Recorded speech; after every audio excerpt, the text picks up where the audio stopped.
Hello friends, तो हमारा class 12th का चैप्टर नंबर फर्स्ट जो चल रहा था जीवों में जनन रिप्रोडक्शन इन ऑर्गेनिज्म, वो पूरा कंप्लीट हो गया। और जितने भी मैंने टॉपिक्स कराए हैं उन सब की लिंक आपको डिस्क्रिप्शन बॉक्स में मिल जाएगी। अब हम पढ़ेंगे क्लास 12th का चैप्टर नंबर सेकंड, पुष्पीय पादपों में लैंगिक जनन, sexual reproduction in flowering plants. पुष्पीय पादप मीन्स फ्लावरिंग प्लांट और लैंगिक जनन सेक्सुअल रिप्रोडक्शन।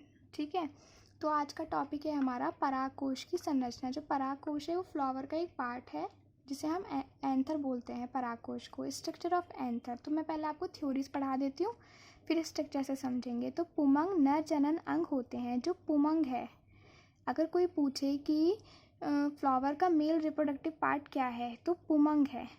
नर जनन अंग मतलब मेल रिप्रोडक्टिव पार्ट। ठीक है, तो जो पुमंग होता है वो किसी भी फ्लावर का मेल रिप्रोडक्टिव पार्ट होता है, और जो जायांग होता है वो फीमेल रिप्रोडक्टिव पार्ट या फिर मादा जननांग होता है। ठीक है, पुमंग नर जननांग होते हैं। इनमें एक से अधिक पुंकेसर को बोलते हैं हम स्टेमन, STAMN पाए जाते हैं। इनमें परागकण या लघु बीजाणु उत्पन्न होते हैं। जो पुमंग होते हैं उनमें एक से अधिक स्टेमन पाए जाते हैं, पुंकेसर पाए जाते हैं। और पुंकेसर के अंदर क्या होता है, परागकण, पॉलन ग्रेन या फिर इनको बोलते हैं लघु बीजाणु उत्पन्न होते हैं। अगर कोई पूछे कि परागकण या फिर लघु बीजाणु उत्पन्न कहाँ होते हैं तो स्टेमन में, पुंकेसर में। प्रत्येक पुंकेसर में एक बीजाणु युक्त भाग परागकोश होता है। जो स्टेमन है उसमें एक बीजाणु युक्त या फिर पॉलन ग्रेन जिसे कहते हैं, पॉलन ग्रेन युक्त मतलब उस स्टेमन में बीजाणु या फिर पॉलन ग्रेन होते हैं, जिसको हम बोलते हैं एंथर बोलते हैं। परागकोश दो पालियों, याद रखना दो पालियां होती हैं परागकोश में। आपको दिख रही होंगी, देखो डायग्राम में दो पालियां हैं या फिर दो पार्ट्स होते हैं, तथा 4 सूक्ष्म बीजाणुधानी होती हैं।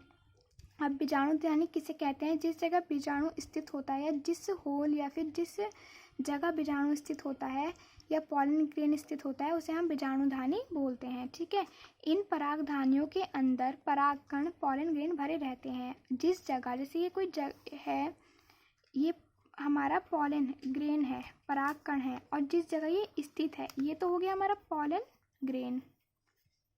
ठीक है, लेकिन जिस जगह ये स्थित है, जिस जगह ये स्थित है इसको हम बोलते हैं पॉलन सैक। जिस या फिर परागधानी के अंदर परागकण होते हैं। परागकणों का जो परागण होता है, जो परागण एक टॉपिक आएगा, मैं बताऊंगी आपको नेक्स्ट वीडियोस में। पॉलिनेशन बहुत इंपॉर्टेंट टॉपिक है।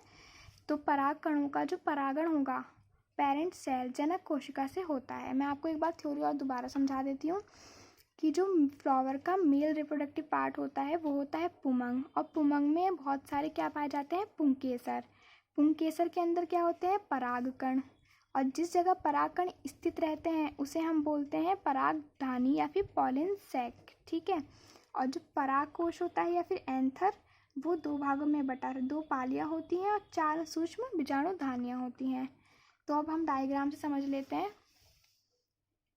तो देखो ये डायग्राम है, ये हमारा है कोई पूरा एंथर है, ये 2 पालियों में बटा हुआ है। थ्योरी में लिखवाया था मैंने 2 पाली, इनको बोला है हमने एंथर, और नीचे जो डंडी होती है इसको बोला है फिलामेंट या फिर तंतु। और एंथर और फिलामेंट इन दोनों को मिलाकर हम क्या बोलते हैं, स्टेमन, पुंकेसर। जो हमने थ्योरी में पढ़ा पुंकेसर होते हैं, वो पुंकेसर किसे बोलते हैं, एंथर और फिलामेंट को, दोनों को ऐसे मिलाकर हम स्टेमन बोलते हैं।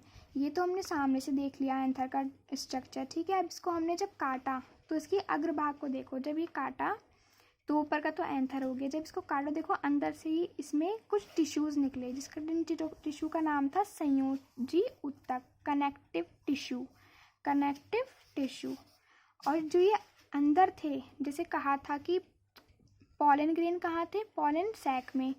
तो जो यहाँ अभी देखो दिख रहे होंगे जो छोटे छोटे कण दिख रहे हैं आपको, ये हमारे पराग कण पॉलन ग्रेन, और जिस जगह ये स्थित है अभी यहाँ स्थित है, तो ये एरिया क्या कहलाएगा हमारा, पॉलन सैक या फिर परागधानी। जिस जगह हमारे परागकण स्थित होते हैं हम उसे परागधानी कहते हैं। और देखो जब इसको हमने काटा तो क्या क्या निकले, संयोजी ऊतक, कनेक्टिव टिश्यू और पॉलन ग्रेन। नेक्स्ट वीडियो में हम नेक्स्ट टॉपिक पढ़ेंगे। और वीडियो पसंद आई तो लाइक कर देना। Thank you for watching.